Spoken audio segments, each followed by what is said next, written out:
Before we start today's episode, I just wanted to take a moment and acknowledge the passing of Japanese actor Akira Takarada. He played Hideto Ogata in the original 1954 Gojira and was one of the only surviving cast members. I just wanted to take a second and acknowledge how much of a loss this is and thank Akira for being a part of one of our favorite films of all time and giving us this chance, you know, creating this foundation for kaiju films and everything we're doing here. So, yeah, thank you very much, Akira.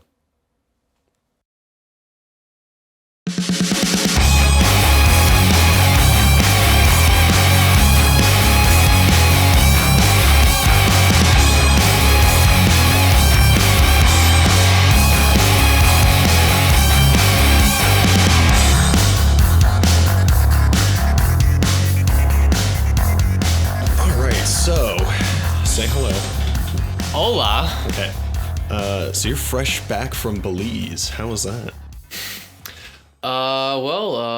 If you don't know, sorry for the long delay, obviously, for our next episode. Yeah, but I've been trying to get this out into this little son of a shit went to Belize when on vacation. Not really vacation. I was joking. Yeah. But for my major, I'm required to study abroad, so I had to...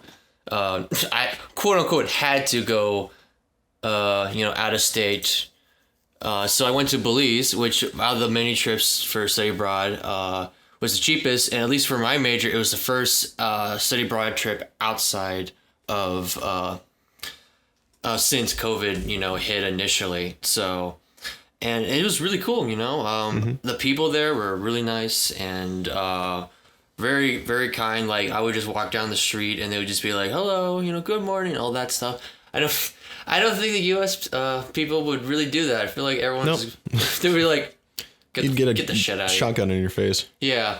And, yeah, that's neat. And I know you've got a really cool project in the works from it. If you want to just give like a real quick synopsis. Don't spoil too much. Yes. So, I was helming. We had a couple of documentaries and we had a narrative going down there as well. But I was helming a documentary about folklore in Belize. It's definitely changed a lot since we've been down there because I was expecting that to happen. But the basic where the project's going to be about is exploring the folklore in Belize and maybe do some comparison with North American. Really Northern Kentucky folklore. Now, when I'm talking about folklore, I am talking about, your cryptids, your ghost stories, and, basically to that extent. And at least with how this project's going, sounds like our little hairy man in the woods is going to be probably the big focal point of it. I will not say what happens exactly, but... it got to one point where my professor pulled me aside after only 3 interviews with people. She told me, you realize you have an hour-long documentary on your hands. You realize that. And I'll do my best to try to compile that down. The basic plan we're going to do is make it into parts. But the big main part, the part you're going to see very soon, hopefully, in a couple months probably, is going to be the one about Bigfoot. Or down in Belize, it's called Sesamito. So that's very exciting. Awesome. Yeah, that's exciting. We'll make sure to plug that when it is available so everybody can go check that out. It'll be really cool to see. It'll be awesome to see you down in Belize and some of the work you're doing outside of whatever the hell you and I do together. But I just wanted to get that out of the way before I gave you our little opening topic today. Apple TV has confirmed to have a deal with Legendary Pictures to be producing a MonsterVerse show. What the hell do you think that is going to be, and what do you want to see from it? First of all, I think it's going to be very heavily Godzilla, to my knowledge. I mean, the MonsterVerse is very heavily Godzilla, yeah. Yeah, or, I mean, it's basically, Kong and Godzilla share the space. We have, Godzilla, the king of the surface, king of the sea, basically king of the monsters, while Kong rules Hollow Earth down there. So that would be neat seeing some more of the Hollow Earth, because it wasn't done exactly how I wanted it to be in Godzilla vs. Kong, but it was cool enough that I want to see more of it. It's very interesting. I think I'm glad they did a different take on it. I was afraid it's going to be some kind of Journey to the Center of the Earth, Brendan Fraser thing. I'm glad it's really weird and trippy, and it feels like another world, another planet inside the Earth. And I think that's a really good way to do it. How gravity's weird down there. Yeah. But it'd be nice to explore that a little bit more, and even maybe get an explanation with maybe Godzilla's species. It sounds like he originates down there with how we saw that grave site of all the dorsal plates from Godzilla and with Kong. We gotta see Anguirus here soon. We saw his skeleton. I don't know if Toho's gonna... It's very fitting fitting with what we're talking about today. Yeah. Yes. the first appearance of Anguirus. Which I'll hold my comments about that. Yeah. We've got a lot to say. Yes. But yeah, I mean, speaking of having a lot to say, welcome to Kaiju Cookies, where we watch grown men in rubber suits smack each other for 2 hours and then overanalyze them more than your high school English teacher. I'm your co-host, Joey. And I'm your other co-host, Ben Glavin. And let's get right into today's feature. Godzilla Raids again? Oh, yeah, so... You hadn't seen this before, right? No, I have not seen this till, to this point. I had seen most of it. I thought I'd seen all of it, but I guess I'd only seen most of it. And I know I watched the English version. Gigantus, fire-breathing monster or whatever. Yeah, I'm pretty sure it's that. Yeah. Yeah, and... Which I push heavily not to watch it. Yeah. Until we have to, eventually. Yeah, so we ended up watching the Criterion version together. So, for those of you who are new, or us who are still new, a little refresher. So, in this episode, we're going to analyze the overall plot and story, give you an objective view of what we think of the movie. The effects and suits, good and bad, mostly subjective, but with influence from the fan base. We've got the writing and cinematography as a third point, and fourth point is importance to kaiju canon. And fifth point is our personal opinion. So those 5 points all add up to a score out of 5 cookies. Mm-hmm. And each of those we can, depending on what we thought of the movie, give it a... atomic cookie, which we'll see if we even drop one. We'll see. I don't know. So the atomic cookie is the one we think is the best aspect of this movie. Yeah. If it deserves it.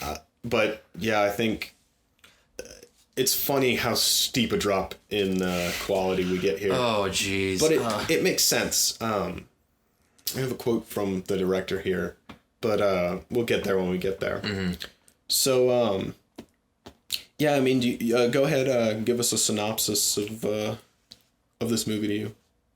Plot. Yeah, so to my best of ability, unfortunately, I had to watch this in like segments of between classes and stuff like that, but... The movie just kind of opens with a pilot flying around, I guess, the Pacific Ocean, and then stumbles upon an island. I think it's Yokai? No, I don't know where the islands are called exactly. But just stumbles upon a new Godzilla and this new monster known as Anguirus or Anguillus. It's pronounced... Anguinus. That's my favorite. Yeah. Oh, yeah, Anguinus. And they just kind of fight, and then the pilot's kind of like, whoa, this is kind of weird. Why is Godzilla still here? And then they come back to the mainland, and then the presser from Gojira is there too, talking about Anguirus being a quote-unquote Ankylosaurus, which, I have a lot of... There's a lot of really scientifically inaccurate dinosaurs in the movie. But to summarize, basically, a new Godzilla has been found, or it's not the same one from Gojira, but it's a new one, and he's wreaking havoc, and mostly he's kind of seems like he's fighting his territory over Anguirus, which, spoiler, I was kind of surprised about. He kind of kills Anguirus halfway through, and then the rest is just him, which involves the Japanese military trying to bury Godzilla under ice to basically put him in hibernation. Yep. And yeah, the only reason why we're not going super in depth is this is, you would say, one of the cliche Godzilla movies, as in there's a lot of human talking that's very inconsequential to the monster conflict. In watching this movie, as opposed to Gojira, where you're like, wow, this is not what you think of when you think Godzilla movie. This is the foundation of what people think of when they hear Godzilla. Yeah, when people talk about Godzilla and the way as in, it's a bunch of grown men fighting each other in rubber suits, just people talking in boardrooms and miniature airplanes and tanks shooting, little Roman firecrackers candles with strings on them. Yeah. This is exactly what they're thinking about, and I did not expect such a dip in quality at all. As someone who'd seen this movie before, it was better than I remember it being. Really? Yeah. So there is some stuff in here. I mean, it's not directed by Ishiro Honda, and that shows. Yes. How we were so blown away by Gojira, how modern it felt.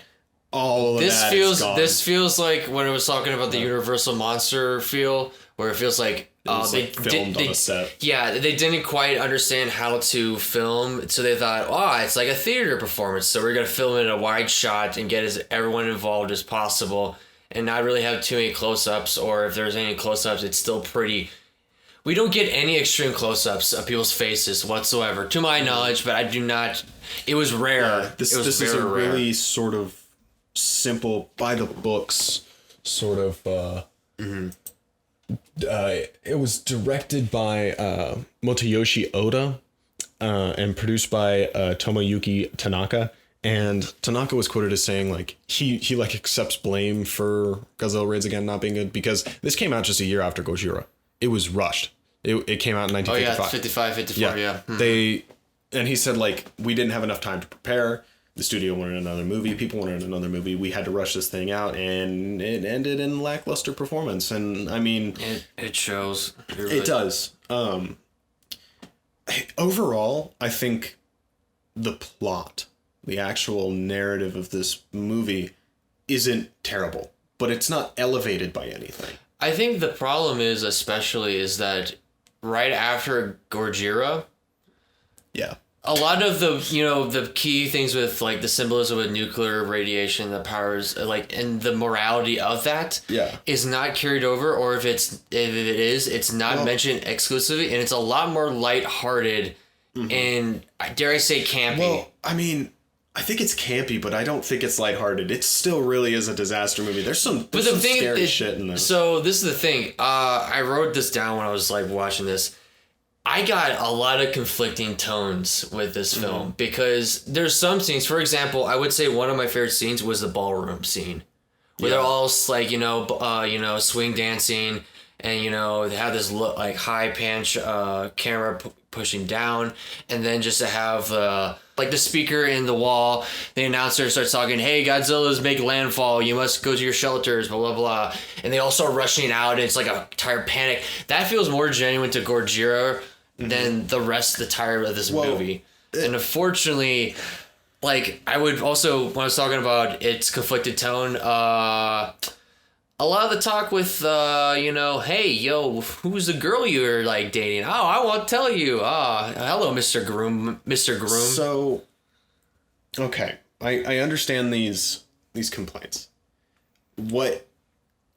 Some of my favorite scenes, there is still a lot of not quite as wide or contrasty and devastating, but there are large, shots of City of Flame, and there's, that nuclear destruction wasteland. Yeah. There's that one shot with those guys who are running away, and they run down the subway tunnel, and then it floods, and the water just sweeps them away. And it's really interesting composite of film there. Like, it's clear that it's a composite, but like it was really neat how it was done. But then you get, it's like, I understand, those jokes and that banter with those people in the beginning, and sort of, I'm not going to tell you, and just sort of like tongue-in-cheek jokes, but it comes off like this movie was made by a boardroom that said, oh, we need a little bit of character development to get people to kind of care about these people, and then we can go to the monster stuff. Whereas, in Gojira, we legitimately cared about Serizawa and Ogata and Emiko. Yeah, it just feels like best way to describe it, which I wanted to see. Oh, so it's just one. How many screenwriters are in this? It's just screenplay. Okay. I would assume, because to me, I didn't know about how many people were involved in the screenplay and the story, but it felt like a lot of too many eggs in one basket, because for me the tone was so everywhere that it kind of just messed with the overall like tone. With Gojira, it's a consistent tone from from the beginning to the end. It's very grim, yes, and it's very serious, but. And I understand we're also talking about the first Godzilla movie with a monster for him to fight against. Narratively, this story is tight. It's simple. The execution is A little messy. mediocre. It's and I get what you're saying about the tone being all over the place, but I don't think it's because there's too many eggs in one basket. I think it's because there's not enough thought put into any of the eggs that are in the basket. Yeah, because, exactly. It's half-baked. It's like, here's this like dude who was in this plane and like his girlfriend, I guess, who is on the radio. Mm-hmm. Now, what are their names? That shows, I know one's nicknamed Mr. Groom because there's a drunk scene. Shiochi Tsukioka and Hidemi Yamaji. Mm-hmm. And then Koji Kobayashi. I probably butchered some of those names. I didn't give a shit about it. Like, there's some moments where it's like, oh yeah, they really want you to care about these people, but it's like, I just don't have any attachment. Nothing. But also that comes to where I don't feel like they're taking it seriously. Like, I don't feel like I feel like the situation with Anguirus and Godzilla like attacking isn't taken that seriously, which it doesn't have to be. And I think the only reason I'm a little hard on this is that this is the first movie after Gojira. This is literally a year after Gojira. And I guess maybe it might be my expectations that I thought it would at least carry that over, even if it wasn't done that well. But it just, I didn't really care. And also the professor, he shows back up. And in the first shot of him, he's just like absolutely so depressed. Yeah, like after Serizawa like basically, killed himself and sacrificed all that, and he doesn't last that long in this. He kind of just shows up and then... Yeah, I mean... He doesn't need to stay. This movie does feel like a direct sequel. Yes. You have Yamane who shows up and talks about things and addresses... We had Dr. Serizawa, and this is a different Godzilla, because we killed that first Godzilla with the oxygen destroyer. They explicitly state it's a different one. But we don't have an oxygen destroyer anymore, and we don't know how to make it, so we're fucked. Yeah. And there's little references and stuff, but I think it comes down to like thought and performance. I don't think these actors for this sort of main trio of these two homies and the one homie's girlfriend, I don't think they're as talented actors as Emiko Serizawa and Ogata. I don't think they were given material. It's the George Lucas Anakin Skywalker thing. Like, Hayden Christensen could be a good actor, but he's not given the right direction. He's not given the right script. Yeah. And what they have to work with just isn't there. And this movie feels soulless as opposed to Godzilla, which was sort of this passion project and had a really set vision, whereas this was, let's make some monsters fight now. Yeah, this is definitely where like... Also, this is before where a lot of these monsters give explanations of who they are, how they came to be. Anguirus just kind of shows up, and the only explanation we have is that he was an Ankylosaurus, which is, if you know what an Ankylosaurus looks like, I know this is 1950s, but they just show an image of one. Yeah, note to me, edit in that really bad drawing of Anguirus. He looks like a horned potato. Yeah, they like cut and paste it into like a I guess for the time, scientific textbook that had... Which, ironically, the other scientifically inaccurate dinosaurs look way better than the horned potato that is Anguirus. We were going to do a scientifically inaccurate dinosaur count, but it was too much. It was too much in the period of, I don't know how many seconds. It's like 10 second It's literally 10 seconds with like maybe 15 inaccuracies in like 10 seconds. It's insane. Let alone Anguirus just being given no explanation, which I mean, I guess you don't need one, but like, especially with this, I feel like, also do they ever explain why is another Godzilla? I don't think they do. No, just... He's like, there's another one. I think they gave it like a species name. Or something like Gigantosaurus was... Like, there was some species name to it. I know in the American edit, they renamed it Gigantosaurus because they were afraid of confusing the audience that Godzilla was still alive. And he's like, no, this is a different creature, and so we're going to call it Gigantosaurus, even though it still is like a Godzilla, but it isn't the Godzilla that we've already seen killed on screen. So I get why they did that. But because it was an audience for, I think that edit came out in 57, 58. So I get it. Yeah. But overall, what percentage of a cookie would you give narrative? So I would give it like maybe like 2/5 of a cookie. 2/5? Or we want to do okay, fine, 1/3. How about that? 1/3? We're doing this in quarters, bitch. You didn't specify that to me exactly. 1/4, a half, 2/4, or a full cookie. Yeah, no, 1/4 then. I don't. 1/4 of a cookie? I won't give it a half because I disagree with that. You really want to give it a half? Because I do not think the problems with this movie lie with the narrative. It lies with the direction and the execution. And this could have been a really there's that scene where Yamaji is like on top of that mountain in like that home, and she's looking out over Osaka and the damage. She sees the smoke and she's listening to the radio broadcast, and it's like I think that's like the one scene where they push the camera in and you get that movement, and like it's like, this is a profound moment. This could have been something really interesting, and it was written as a profound moment in the script because there's almost no dialogue. There's just a radio broadcaster talking. And that was on the page a profound moment, but was performed mediocrely, had mediocre direction, and characters that you just didn't care about because... But wouldn't you still argue that that's the problem with the narrative, that the script did not give us enough content to give us a care about the characters, let alone...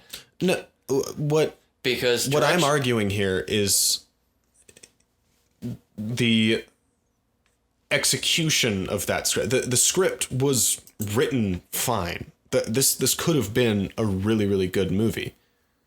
I think it could have lived up to Gojira, but there was just all these digressions in the plot, and like, let's follow these, guys who break out of this police van for, 10 minutes. But if this was a solid script, then that would have been cut out.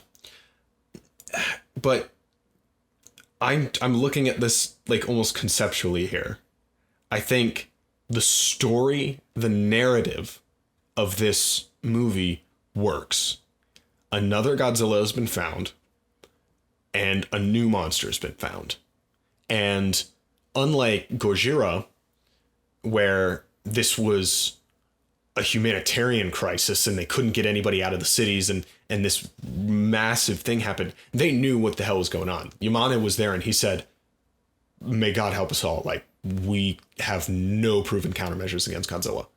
And this becomes a more military movie where you have people evacuating and military moving. There's tons of shots of military and tanks and big like anti-aircraft cannons and the flares dropping down. And like, I think the narrative, the story here is good.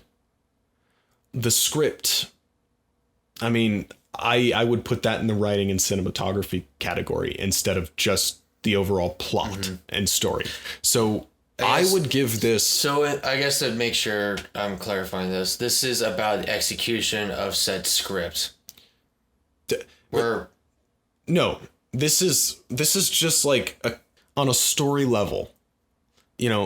Execution is, in the cinematography and sort of the effects and personal opinion. But this is looking at the plot at face value. Okay, these guys find another Godzilla and another thing, and they're fighting for dominance. Shit breaks loose. They have to evacuate the cities. They come into Osaka. They scare Godzilla away with those flares, but those flares attract Anguirus, and then Godzilla has to throw down for dominance. And the story here is solid, and it's no Gojira, but I would give like the plot, not the script, and not like me actually caring about it, not the execution, but I would give just the plot. I would have given it like a 3 out of 3/4 of a cookie, but I could compromise and do half a cookie with you. Yeah, I guess my only counterpoint to this is that I think it's fascinating that especially with almost every time Godzilla is rebooted or restarted with at least Toho, it always skips everything else except for Gojira. Yeah. Including Raids Again. Raids Again was the second movie, so there was only Gojira to... but I think that shows how unnecessary, how in the grand scheme of several of those ones, like coming up or later on, 1985, or even especially when we get into Millennium, that's when they started. Every movie was a reboot. Yeah, I think I'm fine with going with half a cookie for this, but I even say that even with, you could say, the writing and I know we're not into talking about that exactly, but even then, the director is responsible for making the best out of this script and the story that was given, and he still didn't do a good. There's 3 things here. There's just the plot, the story, the narrative, the gist of what's going on, and then there is the script. There is what is actually written down and what someone wrote. Then there is the execution, that is the director and the effects and actors. I do not think the plot is that. I don't think this plot's strong enough. I mean, it's not complex, but I think if we had decent characters and better writing, it could have been a good story. It could have been a good plot. So, I mean, I feel like we're looking at this as 2 different perspectives, and we should move on soon, but I'm looking at it as 3 separate things. You're looking at it as 2 separate things. But we got half a cookie. We've compromised. I'm good with that. So we should move on to the effects and suits. Oh, oh God. So, okay. The effects here are not nearly as good. It is, again, Eiji Subayura, the same effects director as Gojira. Yep, Eiji Subayura. So it does still kind of feel the same, but the Godzilla suit looks a lot dopier. His neck's longer, his ears are too big. There's also a lot of use of the puppet. Oh, yeah. Which is... The puppet is bad. It is so bad. These are the worst puppets. This is by far the worst puppets, especially because it's probably the most used of the puppets. Yeah, you see it constantly. Every time we have a close-up of Godzilla fighting Anguirus, it's 2 sock puppets fighting each other. Yeah. And it doesn't help that, especially with the teeth on Godzilla looks... Yeah. Don't necessarily it's like fold down. Shin Godzilla if it was bad. All of his teeth stick out in different directions. And it's just... The proportions, too, for Godzilla, they definitely did slim him down a bit, and he's a little less bulky so that they can move around. There are some reasons to that. Yeah. So I've got this here. It was Haruo Nakajima back in the suit for Godzilla this time. And Anguirus was played by Katsumi Tezuka. They were both able to move a lot more in their suits more fluidly because the suits were made from lighter materials, and they were casted from plaster molds to fit the performers' bodies. Yeah. So these fit them perfectly. Godzilla, the new design was sculpted by Teizo Toshimitsu. He should have been fired for that. 100%. Yeah. The Godzilla suit was constructed with a cloth base where latex was applied over it. So it wasn't just like that latex concrete mixture that Nakajima had to wear with Gojira. Yeah, they passed out because of it too. Yeah. What I thought was interesting was that there was a motor built into the head to move the eyes and mouth, with batteries built at the base of the tail. Due to this, Nakajima said it was really uncomfortable each time he jumped. And that would explain why the eyes look so stupid. And like there's this weird proportion because like he has a long ass neck and then like head on top. Yeah. They were fitting 1950s era animatronics in there. Oh yeah, fair enough. So can I get a pass? No. I cannot give it a pass. I can give the suit a pass. I cannot give the puppets a pass. No, seriously, the puppets. I have a whole blurb here about the puppets. They were built for close-up shots. The Godzilla puppet had a spray bottle built into it to depict the atomic breath. Oh, that's what it was? Yeah, it's vapor. Yeah, vapor, there's a lot of times we see that in the next movies too. So yep. Like sometimes color in and sometimes it just missed. Yeah,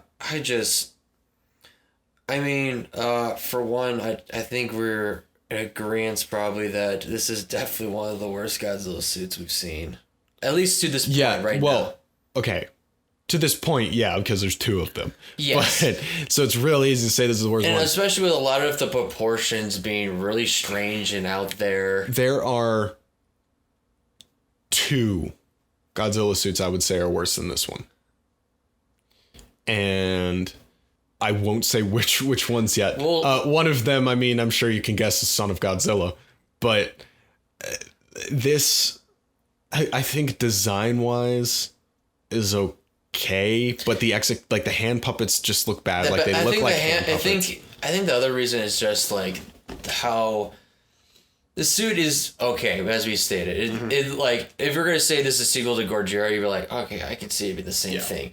But the hand puppets, and that just make it so distinctly different from each other that it creates a disconnect. It doesn't feel like it's the same creature. It just feels like it's another of the same species in a sense, but like the suit gives that essence. Like yes, this is not the same character, but it's of the same species. But the close-ups, the hand puppets, just ruins everything.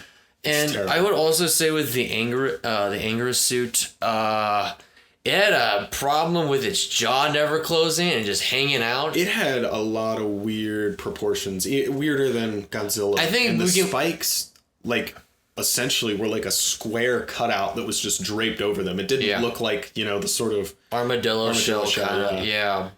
But again, it's also like the first time with Anguirus itself. Anguirus was like okay, and his hand puppet was decent. Yeah. They kept doing this weird thing where he'd just like move his head in a circle. Yeah. And it's just like it looked, which no one's gonna understand this because this is an audio medium. But if you can guess the movement, future editor, do a little gif of Anguirus going. Yeah, it is. Oh, you look like.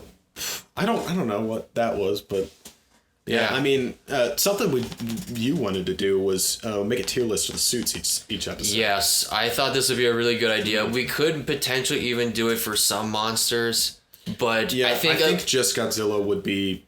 We can at least talk about, because especially with a lot of these monsters, there's not significant changes. I would say the only one I would argue significant change would be like obviously when we get to like maybe Mothra, and Mothra, like Ghidorah. Gigan only has 2 appearances though. Yeah, but they're vastly different. Yeah, but we can compare it. But like Mothra has like at least a lot of changes. And Anguirus doesn't ever really change at all. Not significantly. He gets a better suit after this, and then after that, his design's pretty much the same until Final Wars. Where I would say it's probably my definitive one. Yeah, no, it is. Yeah, but like Mothra, Ghidorah especially. Even we can do Mechagodzilla too. Yeah, or as well, but. At least for talking about Godzilla suits, this is definitely below, obviously, Gojira. Well, let's place Gojira in a tier. So we got F, D, C, B, A, and S. I can't do my alphabet backwards. Especially because they skip E. Yes. S, A, B, C, D, and F. I think, I want to put Gojira in S because I love the movie. But I don't think it deserves that. Really? Okay. I think it deserves at most an A. Because, yes, there were technical limitations, but it is not, like, the greatest design. There are flaws in that design, and there's a lot of weird things. So we're judging this, like, not on the theoretical design of the kaiju, essentially, but the actual suit. This is the suit. Weird tier list of suits. And also, I'll preference this right now, though. When we get to like Shin Godzilla, and CG, then it'll be design, obviously, but design. But for right now, we're talking about suits. But this does technically, if you're looking at this, it is about the design of this iteration of Godzilla and being the very first one.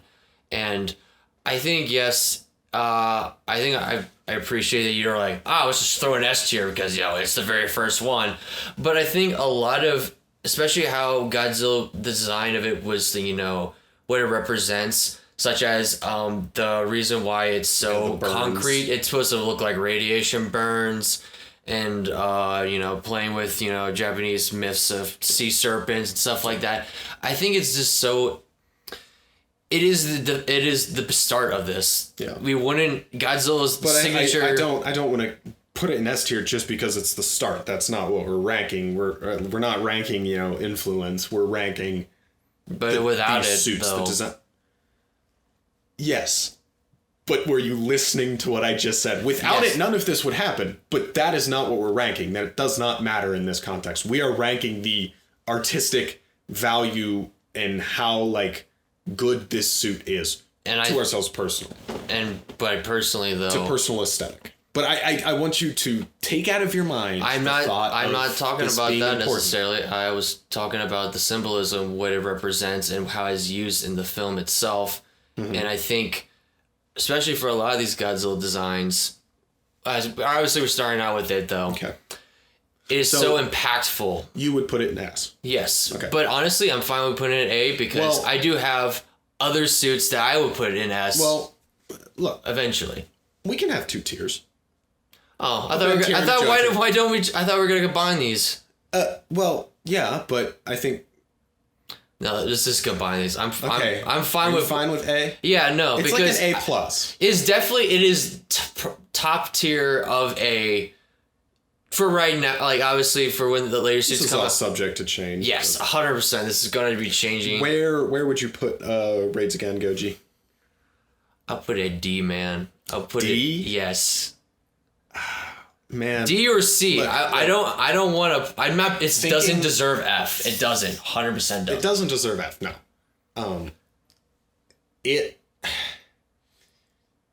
The suit, I think, is a C. The hand puppet, I think, is an F. That's the problem because... So, I would say we can compromise, put it in D. Yeah, because I would... Especially because it does not deserve... There's a lot more suits coming up There's a lot of bad that deserve F. And this is definitely top... Son of Godzilla! And, sorry, you gotta clear some shit out of your throat there. Yeah, I just had a Manila come and get down my throat. You had a Manila? Yeah. Sorry, I was too busy doing vape tricks. It was Manila. So, okay. Yeah, 100%. It's definitely in the lead of D. Raids again. Yeah. D tier. Okay. How many cookies would you give these effects? Well, how much of a cookie?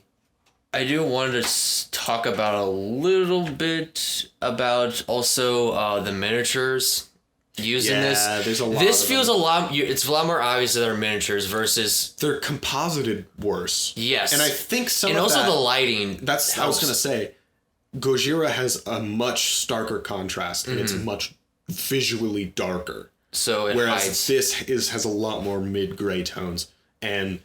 Yeah, it doesn't help, and especially with the miniatures. I mean, they're amazing to see. Does the Pagoda Crash in this one? Yeah, so that actually when they blew that up, it failed to fire the first time, so they had to rebuild the pagoda, and that was one of the effects I actually really did like. Is that cracking under the weight of Anguirus, and then Godzilla pushes him through, and then it falls apart. Yeah, and that was the shot that really Yeah, and I also want to specify that I don't think the miniatures are bad. I love miniatures and all that, but I think They're lower quality. they're low quality because of also the time to get this thing out, but also the lighting did not help to hide that they're miniatures. Yeah. Like case in point, when we were watching this, I pointed out, I'm like, oh, look at that. You can see the string on that airplane. It's just, yeah, and... There's a lot of strings. There's a lot of weird... It does... Yeah, while I previously changes. talked about Gojira forgiving it because of how it effectively hit a lot of its like miniatures to make it feel authentic, and even some of the destruction of like cities. Yeah, it's miniatures, but it feels genuine. I cannot say that for the same with this because it feels very cheap. Less. It doesn't have the same kind of synergy. No, it doesn't. It feels like they're in front of a projector. Yeah. Which will composite. Yeah, which we'll come to the next section. But at least to put this, I'll honestly say Half Cookie is probably. Yeah, because I mean, it's not bad. They do a whole lot more than they did in Gojira. Oh yes. They push the envelope more. And that, I mean, was definitely because, being another movie, they wanted to keep audiences. Sequel's gonna make it bigger than the previous. But they didn't have the time to test this out, execute them well. I also think this is a good place to mention. When filming this movie, one of the cameramen set one of the cameras to 18 frames a second instead of 24, and Eiji Subayura and the director were notoriously really short fused, and but they got mad when they had to do multiple takes because of other people screwing up. Which, I mean, if you're this stressed out and have to get a movie out a year after the sequel comes out, or the first one came out, yeah, I guess I'd be stressed too. Especially with not much involvement from the previous. So they thought that they were going to get their asses beat. Because, I mean, they just destroyed all the sets that they spent months building.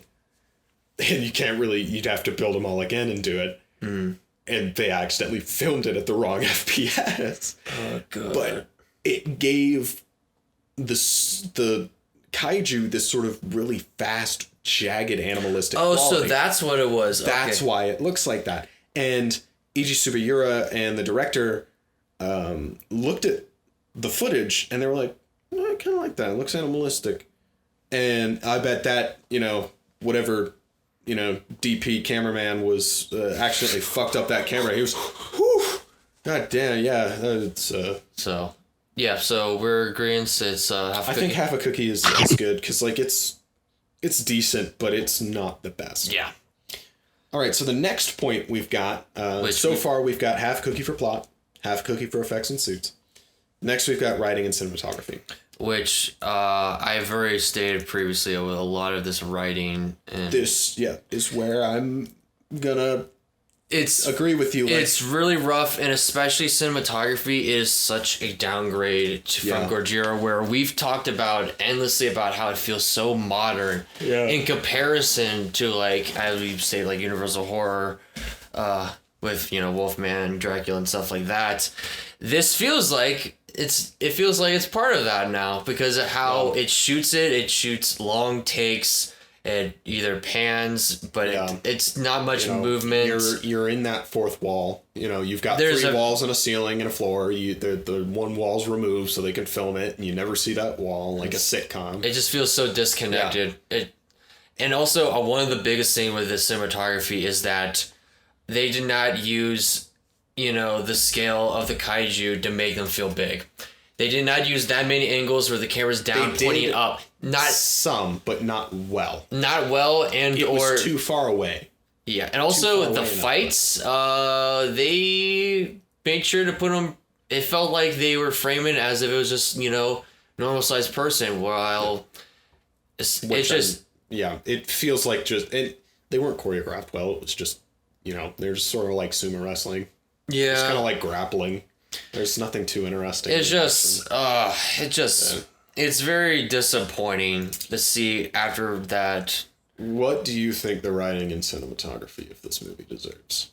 Give this thing a 1 for real. Like a quarter of a cookie? Yeah. Or does it get a crumb? If I have the option, yes, I'll give it a crumb. Give it a crumb? because also I want to talk about I want to talk about it because you mentioned about the frame rate, how the DP. Yeah. When I watched that, I was like, wow, these creatures are abnormally fast for their size. Yep. And that I was like, man, someone sped up the footage for no reason. Gojira did so well was the slow, distinct movements were really, really good. But yeah, this was literally like a screw up. Mm-hmm. It does feel animalistic. I will not agree. I will not deny that. But also, I think it kind of just, again, it comes back with the camera angles and with that going super fast, it makes it feel like, oh, well, this is just like normal scale.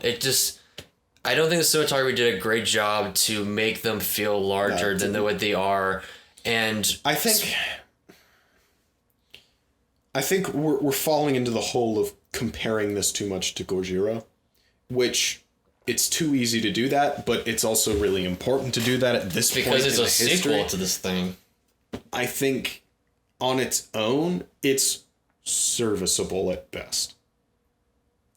But when you compare it to Gojira, it's not great. It's bad. Yeah. So honestly, I think 1/4 is. 1/4. I think that's fair because I does not deserve to go to 2 at all. I don't. You don't want to give it a crumb? You don't think a crumb? You think crumb is too harsh? I mean, there's some stuff in this like we're not saying it's like entirely bad, but it's also like it's significantly lower quality than the film. And again, it comes back to, especially with like the rush nature of this film, they did not have the time to make it better or to put the time and effort to make this something, grander and bigger than Gojira, and it shows. It shows in the cinematography being a lot more relaxed and a lot more less dynamic than the previous one. With not even I can't even name a good shot in this that not to say a good shot. I shouldn't say that. I cannot think of a shot that stand out in my mind. Like, oh my god, this is amazing. The one that stuck out to me wasn't even because of the camera work. It was just Yamane's face when we first see him, and because.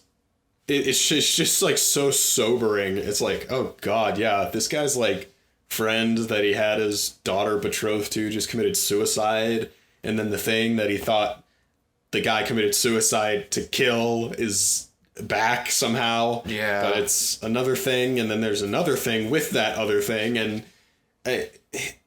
it's not because of the shot that stands out. It's more that actor's performance. Yeah, but yeah. I don't know. So you think 1/4 of a cookie? Yeah, I will not be that. I think also I also want to argue there's a lot more later on. I would be like, this thing doesn't deserve anything. Yeah, and I don't think I've already been harsh enough on this film. I do not necessarily think it deserves that harsh of a punishment. Yeah, no, I don't think so either. So yeah, okay, 1/4 of a cookie on writing cinematography. 4. Importance to kaiju canon and story of the associated franchise and pop culture in general. So, one big importance is that this is the introduction of Anguirus, which is very, very important. I'm torn here because on one hand I want to say, yeah, this kind of introduced the formula. Yes. But it didn't do a good job. Nobody gives a shit about it. No one cares. If there's one movie that a Godzilla movie is going to keep in canon, it's Gojira. And I think the only other one that Raids Again matters to is King Kong versus Godzilla. Because they bust him out of the ice. Oh, fair enough. In the beginning of that. And that's it. So but also people think, when they think of a Godzilla versus movie, they think of Godzilla versus Kong. After Gojira, if you're talking about this chronologically, they just kind of skip Raids Again because it's so inconsequential. And I mean, yeah, in the U.S. version, it didn't even really feel like a sequel. No, it really. So I think importance to the canon, it's not that important. Especially because, the actual canon of the Godzilla storyline. They retconned it all the time. They never mention it, but you can argue though a lot of the show movies. The only thing they mention it in is King Kong versus Godzilla. Yeah, and that was the sequel after. Yeah, and that it's not even mentioned. It's just the fact that he was in an iceberg at the beginning of it. But I do think it is important to kaiju film craft and the franchise in that it introduced the formula, even though it did it mediocrely to poorly. I think there is still an importance there. Mm-hmm. And I will still say, though, introduction of Anguirus, which I think this is very personal. Anguirus is probably one of my favorite kaijus. That and Gigan as well. We love the space chicken. We love the space cyclops chicken with the chainsaw occasionally. But Anguirus has always been probably one of my favorite ones because he's a lot more simplistic. He's a little more down to earth, and he's just like, yo, I'm just an armadillo lizard thingy. I liked him as a kid because he talked in Godzilla vs. Gigan. Hey, Gilla, come on. Okay. Something funny going on. You better check. Oh, yeah. Oh, that's the best. That's the single greatest scene in all of Godzilla history. Wait, it's the American one that they have this... it's actually, like, dubbed. Yeah, that's what I mean. So, because in the Japanese it's just subtitles. like making noises and they have speech bubbles. We need to watch the American for that, just so we can... Okay! We gotta watch both. I think I have the American one on VHS that I stole from Blockbuster as a kid.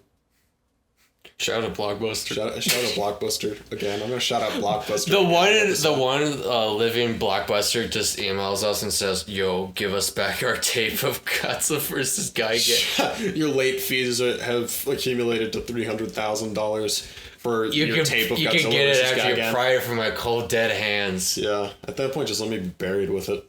Go away. Yeah, so I think this is another half. Yeah, of a cookie. I think that's fair. Yeah. I think we're seeing a trend here of half cookies because this is so mediocre. It's so... Like, yeah, there's good things about it, and there's important things it did, but like... But there's so mediocre and bad parts of it that kind of outshine the smaller good stuff about it, unfortunately. Yeah. So yeah, I think another half cookie. Yeah, I think that's fair. Okay. So the last point we've got is personal opinion. What we think of it, our subjective look, how much we enjoyed it, nostalgia, whatever. Well, I mean, I've already been pretty opinionated on it. This movie means nothing to you. It is lower than dirt. I would say lower than dirt because I would give it the benefit over other fucking Godzilla movies, like Son of Godzilla, obviously. But it is definitely... For two guys who have never seen Son of Godzilla, we shit on Son of Godzilla because way too much. It's been talked about so much, and we've seen so many clips. We've practically seen the thing already. I think it's just so funny that, like... Well, there's that, and then there's Godzilla's Revenge. Actually, that's actually worse. Because that's literally just a clip show. Because in Manila... Godzilla says I should learn to fight battles, you know? It's like... Yo, Joe! It's just a fucking after-school special. Yeah, Godzilla... Knowing's half the battle. Go, Godzilla! Why'd you start doing the Power Rangers theme song? I don't know. It's better. I can't do G.I. Joe with Godzilla. It's hard to go, like, with Godzilla. Godzuki. Fighting Zilla from head to toe. But, I mean, it's just... He's a real Japanese hero. Yeah, I mean, there's like a bit of a soft spot to it for me because it was one of those movies I bought that collection we talked about last episode because it had the Japanese version of Gojira and Godzilla's Revenge. Mm-hmm. Or Godzilla Raids again. God, the titles are too close to each other. Too many R's. Yeah. And it was the first one I watched on that DVD, I'm pretty sure. I don't know if I'm contradicting what I said. You really watched that one first? I don't know if I'm contradicting what I said in the last episode because I can't remember it now. I drank myself to death last night. It was St. Paddy's Day, so my synapses aren't firing. Oh my gosh. I had 3 hard Mountain Dews. Then we went to the bar. Then I had a Guinness, 2 ciders, a green beer, 2 Jaeger bombs. How are you still went conscious? back. We walked. Lewis, Cole, and I walked across Clifton, went to Mr. Sushi. Lewis and Cole each had like a sip of a fishbowl, which is a mixed drink in a fishbowl, and I chugged the entire thing. I have a video of it. And then I went home and I had another Angry Orchard and another Hard Mountain Dew. What the hell? I don't know how I'm alive. How are you? Because we walked Cole home. You should be pissing gasoline right now. I know. I should be dead. I just like ingested battery acid all night. And we walked around Clifton in our pajamas for like 2 hours. And I was like chafing and I was just like drunk, and I got to the point where I wasn't happy anymore. I was just kind of sad and drunk, but that's besides the point. Yes, synapses aren't firing. I can't remember if Gojira or Godzilla Raids Again was the first one I watched on that, but I remember being really excited to see Raids Again because I had never seen it before. And I watched like half of it and I was like, I think Anguirus died, and I was like... Yeah, Anguirus dies halfway through. I was so bored. This movie is boring. It doesn't keep you enticed. It isn't great. I would give this quarter of a cookie for personal opinion. Yeah, no, I concur on that one. I love Anguirus, but... He's had better outings. Look, this introduced... the Anguirus species, but it didn't introduce Anguirus' character. This is a completely different character. Just as it's a different Godzilla, I mean, he has none of the personality of the later Showa Anguirus. Mm-hmm. And he's just like a animalistic thing who then dies.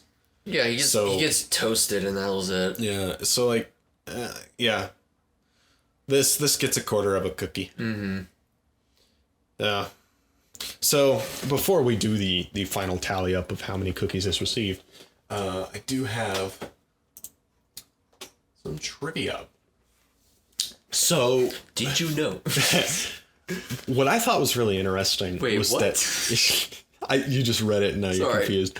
The original concept for the English version of this was, that Power Rangers approach, where they take the effect shots... It's the same as what they did with Gojira. Use all the effect shots and refilm new scenes with American actors and alter the plot. And essentially make an entirely new movie, but really low budget because they don't have to actually do the effects. And what's interesting is that Toho actually shipped the two suits to, I want to say it was LA. So they could, there was just like a couple things they had to film.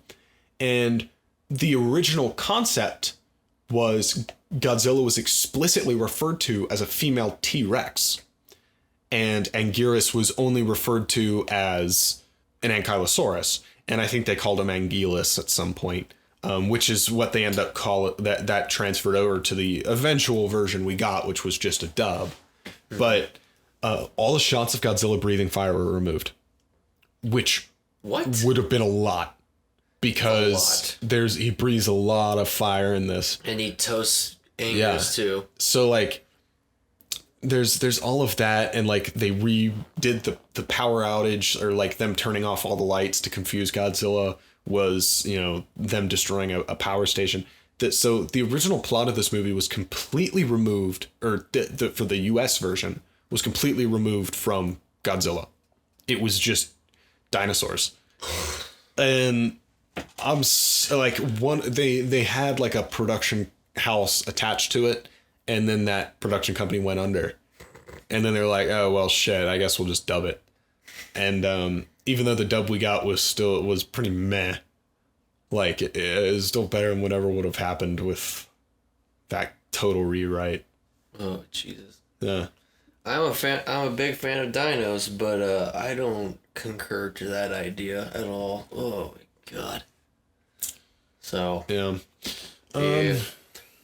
Yeah, well, one thing that I thought was funny, to bury Godzilla in ice at the end, they borrowed an ice machine from the Tokyo skating range. Oh my God, it's so obvious. They just that's so funny.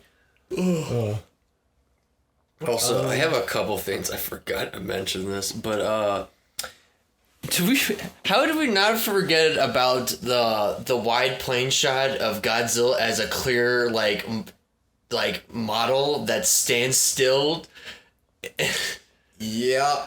That is so bad. It is. Yeah.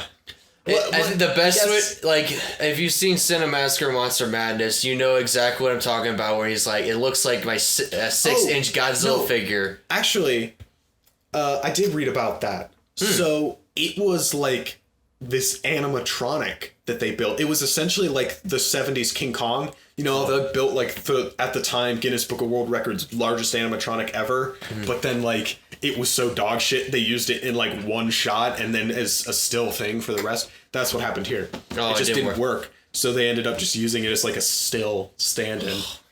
Yeah, and it was so bad.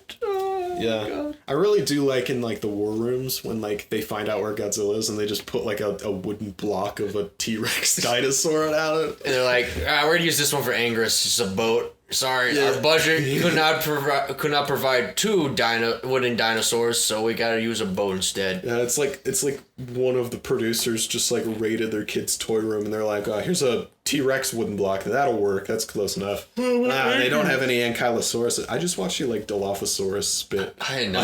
Your leg. That was funny. But you Photoshop me. I mean, Dilophosaurus head. I had something else to say, but. Sorry, Dilophosaurus spit. Yeah. Well, also Synopsis. My brain is melting down. Have you seen Turning Red yet?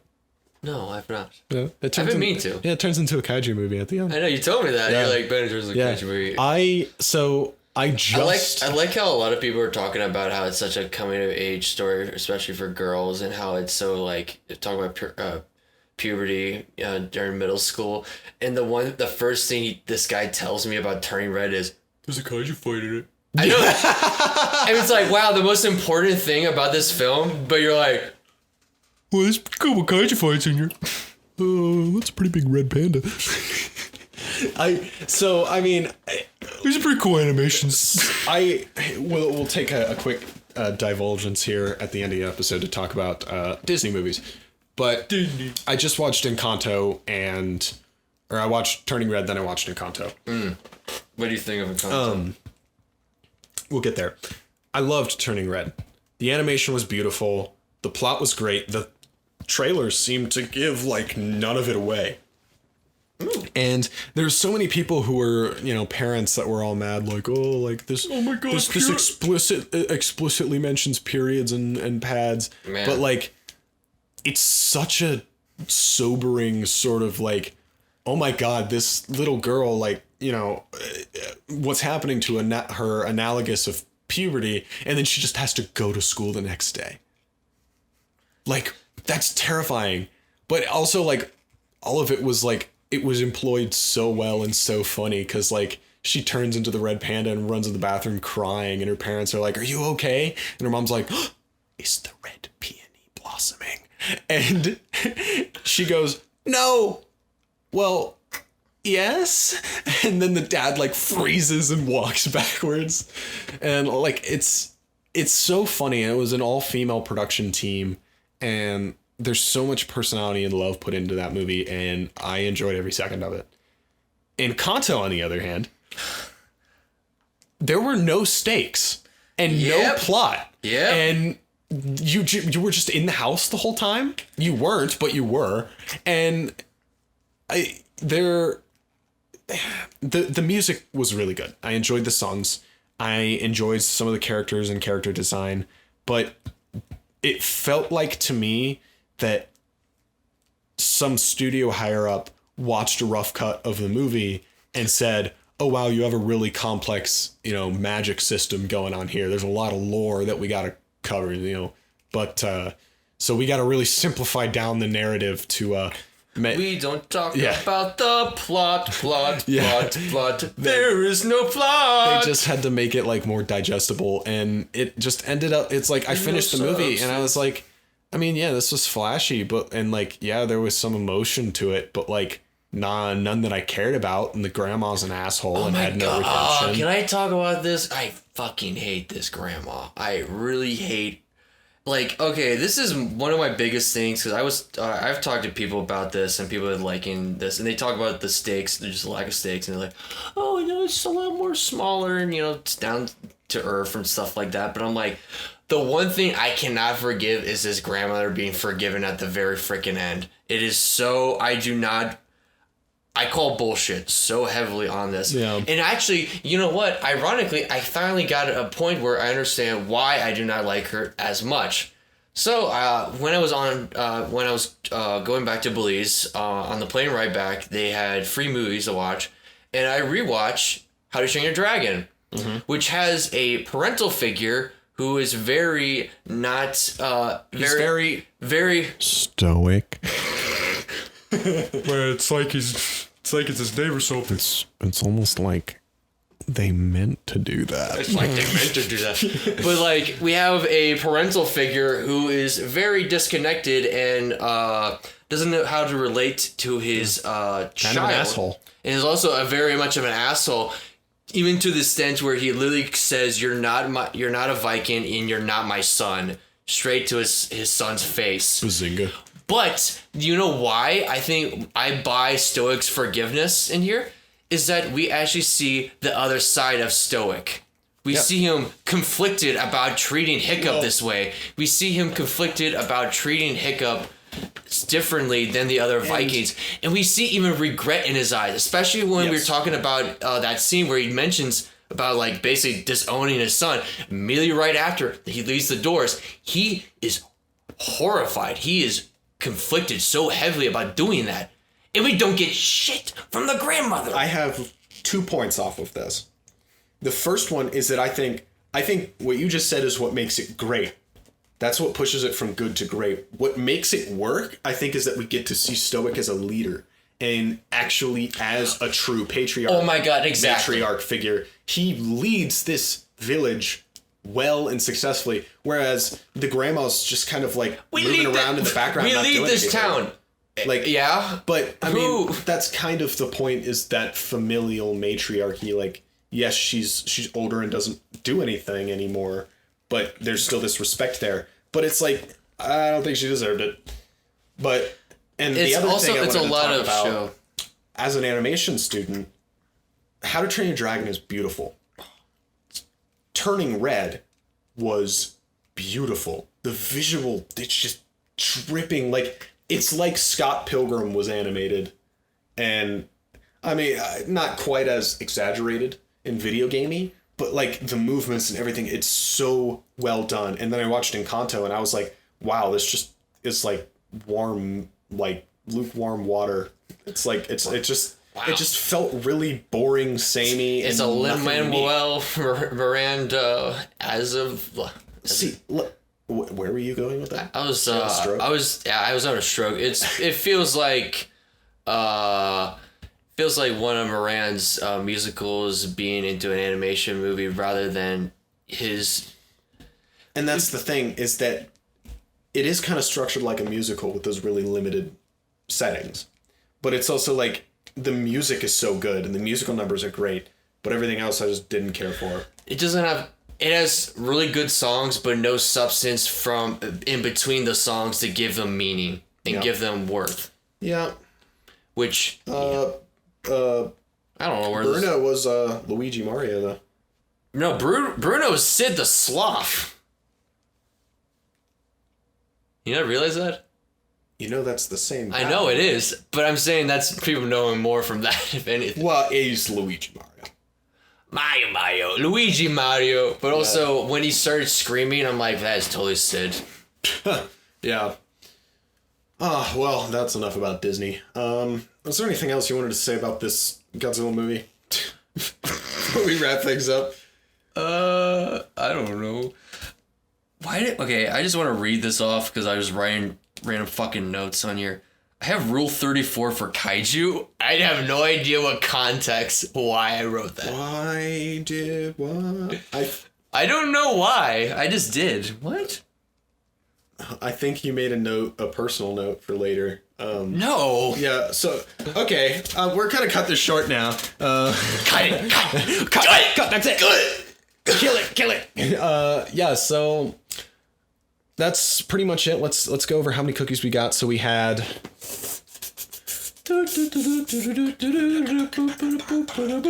Okay, so for overall plot and story, we had half a cookie. Effects and suits, we had half a cookie. Writing and cinematography, we had a quarter of a cookie.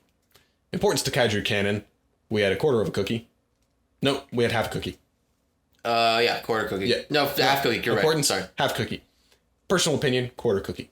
So we had overall, this got 2 out of 5 possible cookies, and no atomic cookie. And they don't. Yeah, adds up to about 2 cookies. It doesn't deserve an atomic cookie in any way. I mean, it's not like it's dog shit. It's not like it's terrible or horrible. It just doesn't do anything. It's like it's mediocre.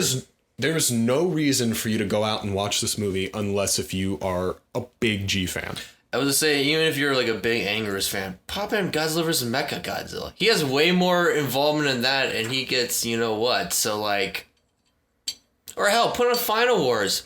Final Wars made me sad because he's a bad guy. But destroy all monsters. He's in there too. You have a lot. There's a lot more variation. Isn't that when King Ghidorah gets all the Infinity Stones, basically, and then all the kaiju are sent out. Godzilla holds Anguirus as he turns to dust. Mr. Godzilla, I don't feel Mr. so Goij, good. I don't feel so good. Mr. Goji, I don't feel so good. No, it's just Ghidorah's just like, I am. I am. This is horrible Showa cackling. Giggity giggity. Oh, that hurt my ears. Oh lordy, his ears hurt. Yeah, 2 cookies. This movie, big stinky. Not big stinky. It's just kind of stinky. There's no reason for you to go watch it unless if you're the best way to like describe us, it is, or you have a Godzilla podcast. It's like after going for a jog and you have a little sweat in your trousers. Yeah, no one likes it, but we it's just throw it away afterwards. It's like swamp ass. It's like it happens. We know it's there. We like acknowledge it, but we like don't like it. We don't like it. And like we don't want it to happen. We don't actively try to obtain it. So yeah, I mean, talk about raids again. Yeah. So if you liked this podcast, please, depending on where you listen to, whether it be YouTube or Apple Podcasts, give us a like, rate us. If you can, give us a review. That really helps us out. Tell people about us. Please share it. Tell your friends. Share. We aren't really doing any big marketing push. We do have social media because we are part of the Nostalgic Network, and there's tons of cool stuff about retro games, toys, comics, and some really cool, indie comic insider stuff. There's a couple other podcasts on there. It'd be great if you could check us out, subscribe. We also have a Patreon if you want to support this podcast or any of the other awesome shows directly. There's tons of cool Discord perks and just cool stuff. You can join our Discord for free. Talk to us about, favorite Godzilla Suit. So yeah, I mean, thanks for listening. I really appreciate it. I'm Joey. I am Ben. Yeah, so we will see you next time. Pussy. Thought you were gonna do your little Go Godzilla outro again. Oh, go! Oh, fuck me. Okay, wait, I'm sorry, you meant Power Rangers. Crap. No, that's it.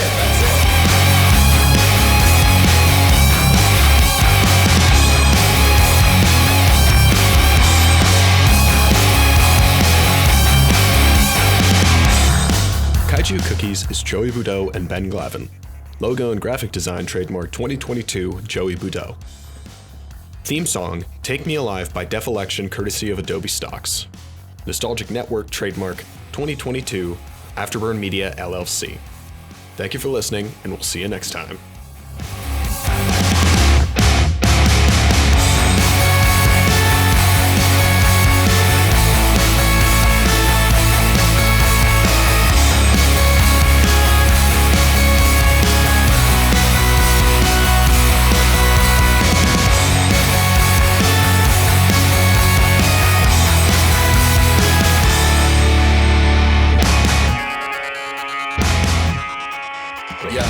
No Rule 34 is allowed in the chat, Please, unfortunately. God, no. No.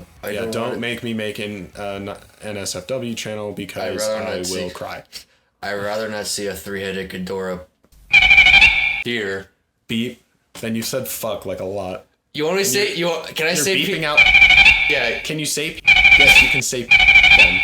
I don't want to see any 3-headed Ghidorah penises in the fucking chat. I swear to God.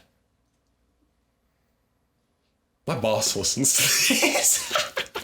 What? I literally said I was trying not to say it, but you told me to say it. Yeah, no. This is about authenticity.